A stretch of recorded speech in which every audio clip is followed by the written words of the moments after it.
Por uma história do fogo no Cerrado. Os adeptos da vertente da modernização inovadora eram membros da elite imperial, viajantes, militares, acadêmicos e presidentes de província.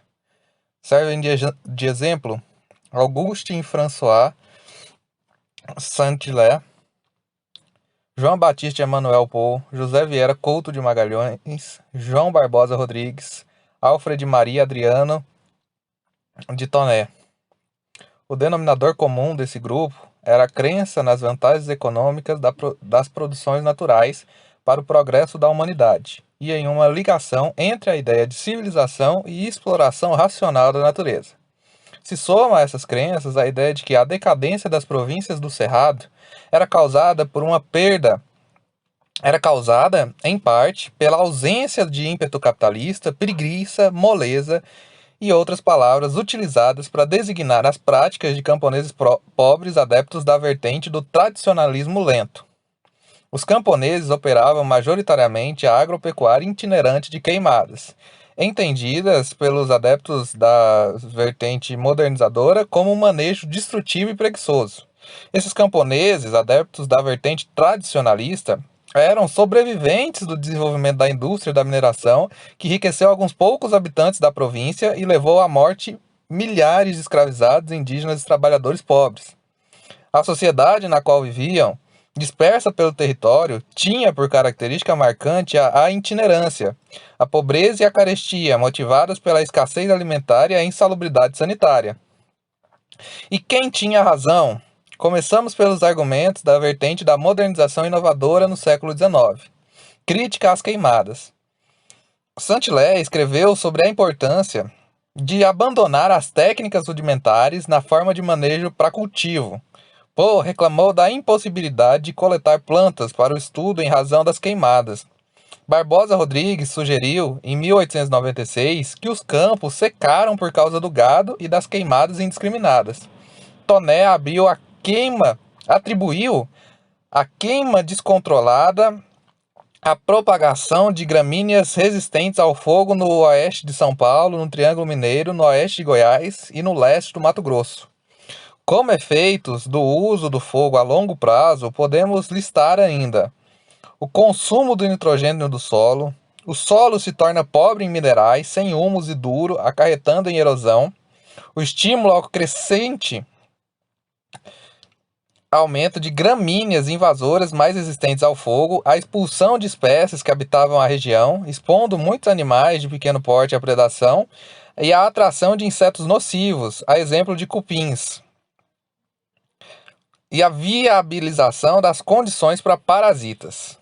Pode-se acrescentar ainda a morte da copa, limitando o tamanho das árvores, redução da produção de sementes e o favorecimento de espécies herbáceas em detrimento das espécies arbóreas. É possível concluir, a partir desses relatos, que mesmo antes de Warming, já havia uma sistematização sobre queimadas no Cerrado, compondo a sensibilidade ambiental dos 800.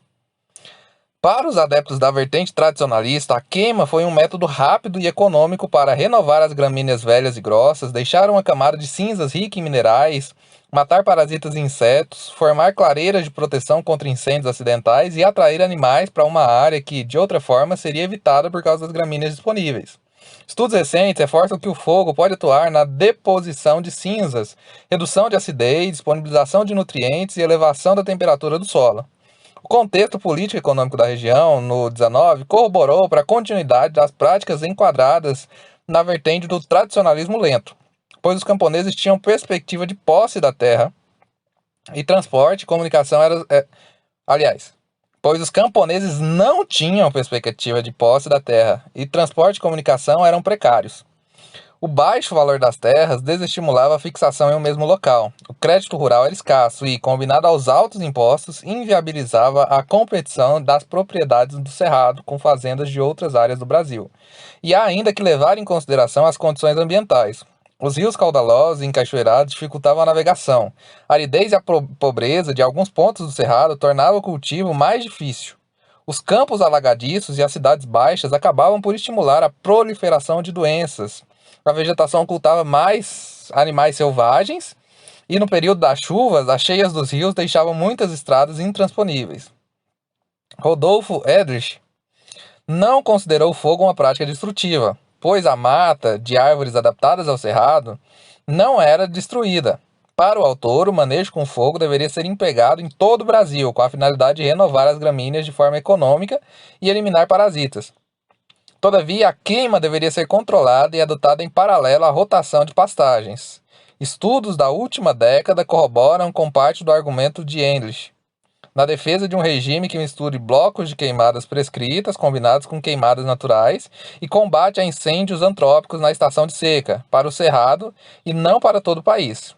Todavia, isso carecia de maiores gastos e trabalho adicional, que simplesmente fugiam do orçamento dos camponeses do 800, especialmente os mais pobres, com espaço limitado.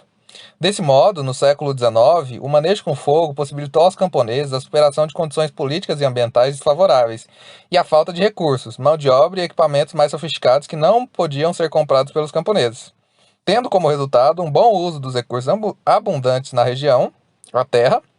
E, além disso, a escala da degradação gerada pelas queimadas apresentava efeitos mais teóricos que práticos a curto prazo. E, a longo prazo, o método de manejo itinerante era inviável, pois a pressão para a delimitação das propriedades aumentava com o decorrer do tempo, diminuindo a mobilidade da agricultura e o espaço para a pecuária extensiva. É importante ressaltar ainda, como afirmou Silva, que mesmo sem manejo, os incêndios ocorreriam no cerrado. Não houve nenhuma perspectiva completamente correta. A vertente inovadora ignorou a realidade da vida cotidiana dos pobres e pregou a abolição das queimadas, elemento de equilíbrio no cerrado. Os camponeses aderiram às práticas de manejo com fogo sem o devido controle. Nesse sentido, pensar as queimadas no cerrado ao longo do século XIX é pensar em como o meio ambiente, políticas públicas e populações se condicionam mutuamente. Referências e texto completo na descrição.